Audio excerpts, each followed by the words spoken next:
Downward dog, or in Sanskrit, Adho Mukha Svanasana, the translation goes Adho means down, Mukha means face, and Svana means dog. So that's why it's the dog facing down, or downward dog in a shorter name. It's one of the asanas that probably you're going to do very often. Either you're doing a soft hatha, or a very energetic vinyasa, or even a deep stretch in yin yoga. It's one of those poses that is going to feel very challenging in the beginning, but once that you get to know and you work your body and you improve the joint movement, it's going to feel very relaxed and even as a resting pose. I'm going to begin with the chair because it may be helpful for whoever has back pain or very stiff shoulder, or cannot go down to the floor, or maybe the wrists are a little bit weak right now and the weight is too much and it bothers the hands. So this will help me to lengthen the back, to feel the actions of the pose without all the effort that you feel in the beginning when you're stiffer. You can begin standing up. I'm going to do it from a kneeling position. There are two ways. First of all, make sure that your chair is partly on top of the mat. That way, when I push, it's going to get stuck and it's not. Or you can have it against the wall, and then for sure it won't move. There are two ways of holding the chair. One is with the fingers hugging the sides of the chair and the thumbs in the center, and the other one is with the thumbs on the very edge at the front and the fingers at the center of the mat of the chair. I prefer to hold the outer side because this way I'm opening a little bit more the shoulder, and that's one of the actions that you want to feel in your downward dog. So once I have the holding of my chair, I'm going to step back with both feet. And the feet, I will explain a little bit more later. Try to have them opened hip distance apart. Now the idea, what you want to do is feel that you're pushing the chair forward to move the weight towards your hip and towards your legs. And notice how I'm going to stretch my shoulder. But the most important action of your downward dog is to lengthen the back. I even imagine each vertebrae and making some space between them, but just feeling how I'm moving back and pressing forward the hands. Now, if this stretch is still quite strong for your shoulder and you notice that the weight goes more towards the hands and arms, you can bend a little bit your knees. Imagine that your belly or the sides of your lower belly wants to rest on your thighs, and by doing this action you're going to relax your hamstring and you will be able to open more the shoulder. Maybe you hear the instruction of dropping a little bit the chest. The idea is not to collapse the chest, but you do need a good stretch of the shoulder to lengthen the back.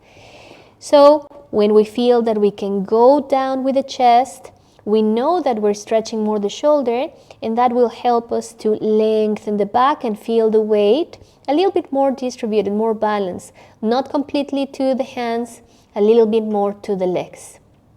You can stay here, and to go down, you can step front with one foot first and then stand, or you can kneel. Okay.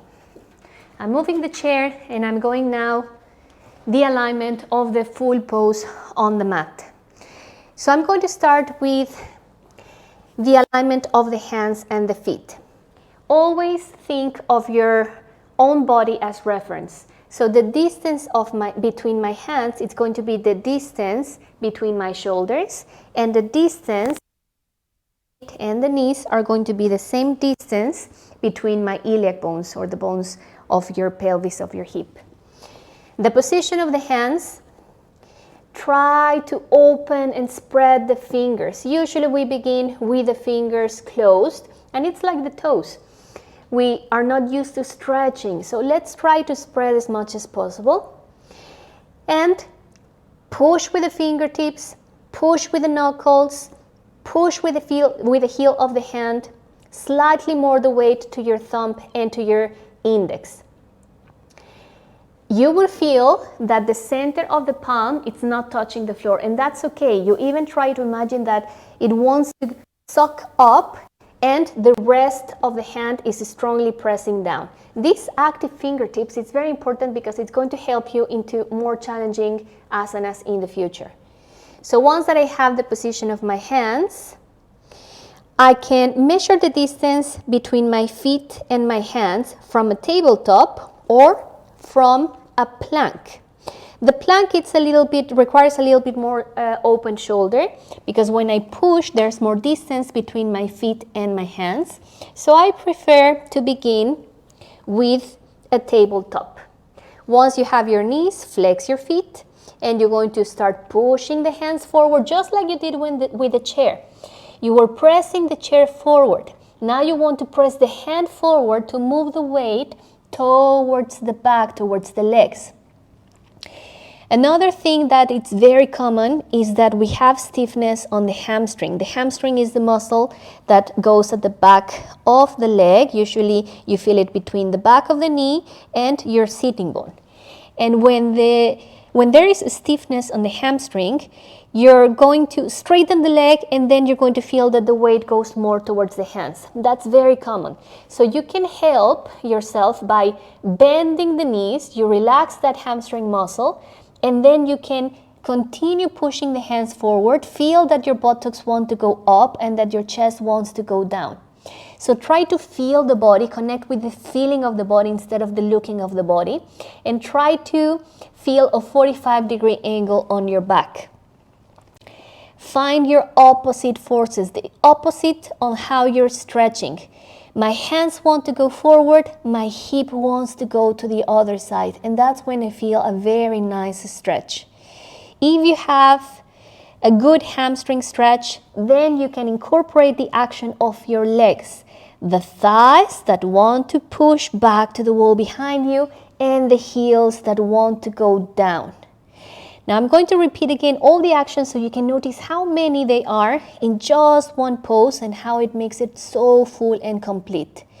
So feel hands, fingers wide open, press with the fingertips, the knuckles, the heel of the hand, press the hands forward, feel how you move the weight towards the back. With the back, I mean the hip or towards the legs.